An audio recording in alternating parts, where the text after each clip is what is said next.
those of you who don't know me, my name is Kevin Klein, as Angie said. I am a partner in our Camp Hill office, working, really leading our commercial audit practice in our Pennsylvania offices and regions. I also am the chair of our consulting task force internally, and that this is a big part of that, where we're growing that practice is the merger and acquisitions and the valuation side, which David is going to talk about next. So, we only have 20 minutes, so we're not going to take too deep of a dive. If you have more questions after the presentation, I'll be here after, as Angie said, happy to talk to anybody. And also happy to have meetings with anybody if you want to talk about more of this stuff in depth. So, I've only been with SEK for a little over a year now. Before that, I was with BDO, which is a large national firm. At BDO, I spent a lot of my time working with large private equity firms who were doing a lot of mergers and acquisitions, helping them buy companies and acquire companies. And I kind of got to see everything from their perspective. The neat thing about being at SEK now is I'm working with a lot of local business owners who are selling a lot of times to private equity, and I get to be on the other side of the coin. So I get to help them sell their business. And I know a lot of the tricks that the private equity firms can play a little bit when they're doing deals, and can help them kind of navigate through those and help point out those things so they're looking for it when they're selling their companies. So I'm going to start to talk a little bit about the current market. I'm not going to spend too much time on this. I would like to thank Bob McCormick, who couldn't be here today, from Murphy McCormick. They're a local investment banking group, for providing me this information. But what it really is this is a very small sample. It's only 200 private equity groups that report this information. And it's really only deals in the $10 million to $250 million range. But I think it's a pretty good indicator of what's going on. So if we go back a year ago, a lot of people were talking about, you got to get your deal done before the end of 2018 because the market's going to fall off. That hasn't really happened, as you can see here. Things have been pretty strong. So if you look at Q1 of 19 versus Q1 of 18, you still have about the same number of deals. You have the exact same EBITDA multiple. Looking at Q2, again, it's about the same number of deals. The multiple's actually a little bit better. And by all indications, Q3 is going to be just as strong. Now, again, I'll point out this is a pretty small sample. So to put that in perspective, in Q2, there was actually a little under 4,000 deals that were done versus this 51 that's up here. But a lot of those deals were most of the deals were actually under the $10 million range. So, this isn't a perfect indicator, but it does seem to be moving the same way the market's moving. Real quick, I mentioned the multiple of EBITDA. Is there anybody that doesn't know what EBITDA is? It's essentially your cash flows. And, the powers that be, however long ago, came up with EBITDA as the best way to measure cash flow. So it's taking your net income, then you're adding back your depreciation, your interest, your taxes, and your amortization to kind of get to your presumed annual cash flows that the business is generating. Now, there's other areas that you can add EBITDA adjustments back to. There's management adjustments. If you're paying if your owner is running the company and he's taking a larger than normal salary, then that could be an EBITDA adjustment, because when they sold the company, you may not need to pay somebody that much to run it. So there are a lot of other adjustments that could be made to this number, but that's essentially what it is. And most companies, not all industries, but most industries are valued, especially the commercial industries, on a multiple of EBITDA. And that's what that middle column is.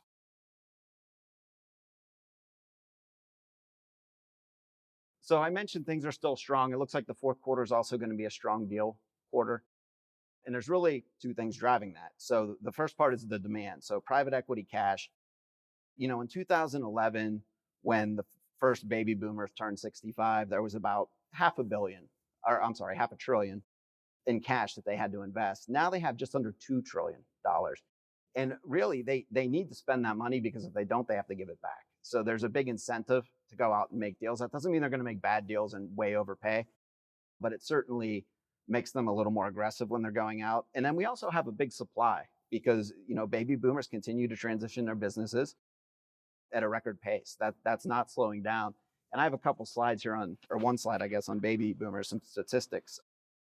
The first baby boomers turned 65 in 2011, and that's when we really started seeing a lot of activity pick up. And it kind of peaked. I don't want to say peak, but it was really high in 2015, but it's still been strong ever since. 10,000 baby boomers turn 65 every day. And this is going to keep continuing, because the youngest baby boomers right now are only 55. So that's 10 plus years in the workforce. Right now, baby boomers still own 60% of private businesses. So they're still the driving factor in the supply of businesses that are out there to purchase. And unfortunately, there is a large segment of businesses that need transition. And as you can see, 58% right now have no plan, and 78% have no team in place. And we'll talk a little bit about management teams and also your consulting teams that you want to talk to when you're selling your business.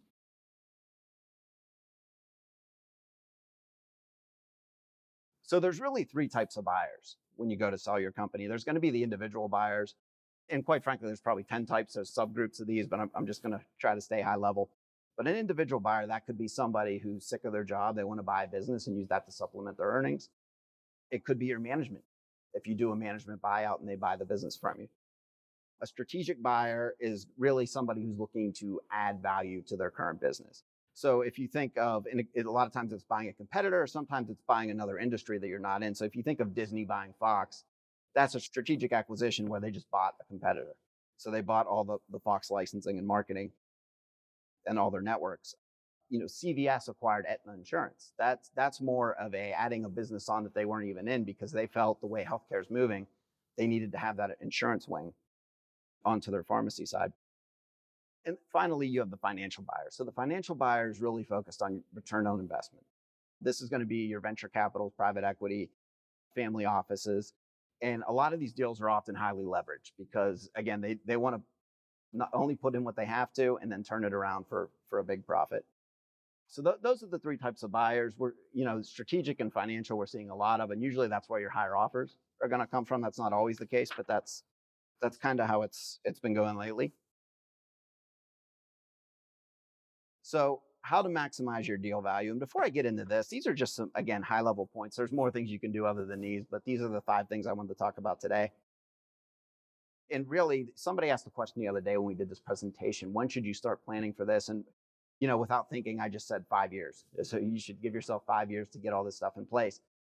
However, if you have a lot of this stuff in place, it obviously you don't need 5 years to plan for this. But if you just coming to the decision that you want to sell your business, a lot of these things are going to take time. It's you're changing a culture in a lot of cases. So, and that doesn't happen overnight. It's a paradigm shift. It takes time. So, the first thing is form a team of professionals. So most likely this is the first time you've sold a company, and the buyer, most likely, if it's strategic or private equity, this is probably the 100th time they bought a company. They're very good at it. They have a really strong team around them. So you need to talk to an investment banker, would be my first advice for you, to talk to some investment bankers, interview them. Again, you don't want to interview them 6 months before you're going to sell. You want to interview them way in advance. So you get to know them. They get to know you. They really understand your business. And what an investment banker can do is they can take your business and market it to way more people than you ever could. They have Rolodexes with tens of thousands of potential buyers. The people they can reach, it's incredible. So, investment bankers, while they do cost money, they're ultimately, at the end of the day, your net value that you're going to get back from your organization is going to be higher because you worked with them. They can also help you with a lot of pitfalls that you may see. M&A attorneys, I think, are very important, especially once you have a draft purchase agreement. You want somebody going through that, looking for hidden liabilities, and, looking at clawback provisions. Clawback provisions are pretty common, but an M&A attorney looks at these agreements every day. They're going to know if it's egregious or if it's a fair clawback provision. And what that is basically, if you sell the company and, there's a certain window, if it doesn't perform the way everybody was saying it's going to perform, they can actually come back and take back some of the purchase price. And then a wealth advisor is also very important to talk to, especially if this business is your main form of retirement. You need to be talking to a financial planner to understand, what do you need, the lifestyle you want to live after you sell the business. How much money do you need to get from this thing to be able to do that?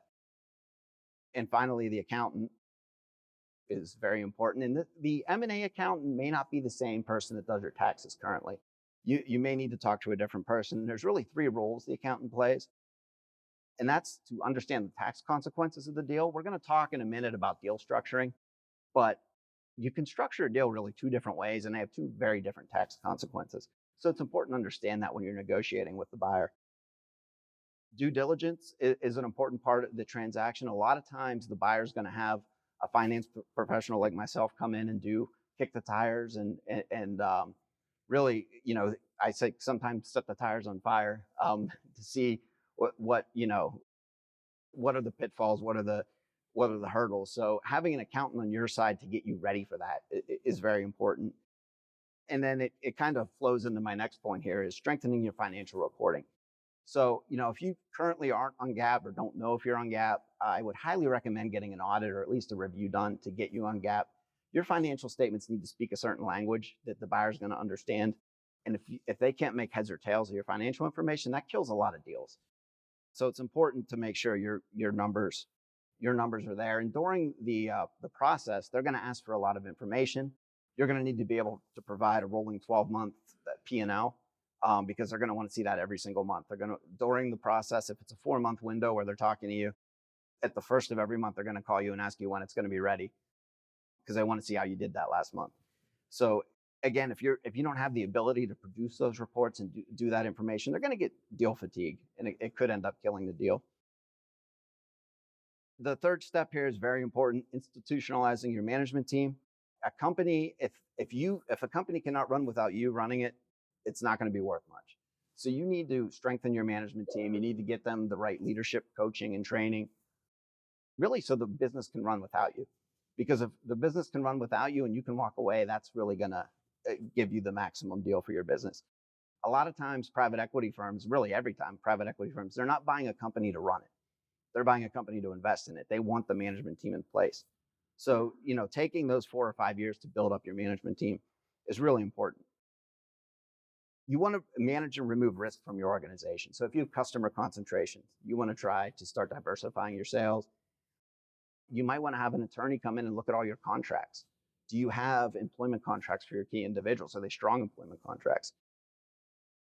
Do you have the right supply agreements, customer agreements? Again, this is something that if a company's coming in to buy you, they don't want to mess with. So if they see you don't have this stuff, it's going to lower the deal value. And then the last point is the most important point. So as you're focusing on these other items, you can't take your eye off the ball. You still got to run your business. You still need to invest in your business. If there's a piece of equipment out there that's $1 million and it's going to generate $500,000 of sales each year, go buy it. I mean, again, if you think about EBITDA, the depreciation is going to come out. It's going to be backed out of your total earnings and your cash flow. So at the end of the day, it's only going to increase. Having that extra $500,000 of revenue is only going to increase your value.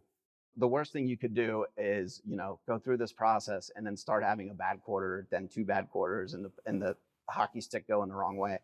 It's really important to remain profitable, keep your business running through basically the day the deal closes. Any questions on that before I move on? Yeah, that's a good question. So the question, I'll repeat, was the EBITDA multiple, and does it need to be a 3-year window? What I would say is whether it's a 2-year window, a 3-year window, a 4-year window, if you're showing growth and profit, that's only going to help your multiple. If it's very flat, that's going to hurt your multiple. And obviously, if it's going down, it's going to be catastrophic to your multiple. So there's no set in stone. It's got to be 3 years, but they're certainly going to look back as far as they can and see what the company has done, how much it's grown. Nothing increases a multiple like growth or potential for growth. So I think that's a good question, but there's really no set. And if it's a new business, it's only been around a year or 2, obviously you can't go back that far. Any other questions? Okay. So back to deal structuring. Again, I can't get too detailed into this just because we don't have the time. But you can really do it as a stock purchase where you're coming in and buying the whole company, all the stock of the company, or an asset purchase where you're going in and picking individual items. And while that sounds like a pretty straightforward difference, there's actually a lot of different ramifications. So for a stock purchase, it's great for the seller because basically the difference between their basis in the company and what they sold it for is a pure capital gain. So you get the lower capital gain rate. On the purchaser side, they like it because they're buying everything in the company. They don't have to, if you're only buying assets, that means if you have customer agreements, you have to go back and redo all those because the agreements with the company you're not buying, you're buying their assets. So it can become a very complex transaction. You actually, when you do an asset deal, you have to go through in the purchase agreement and say every asset you're taking, every liability you're assuming. And if it's not on there, then you're not taking it. So it's just a lot more work, a lot more attorneys going through the document if you do an asset purchase. The asset purchase is very advantageous for the buyer, though, on the tax side. The reason is if there's goodwill in the agreement on the stock purchase, they cannot take any deduction on that until they sell the company. Whereas an asset purchase, they can actually amortize that for tax purposes and get a deduction every year.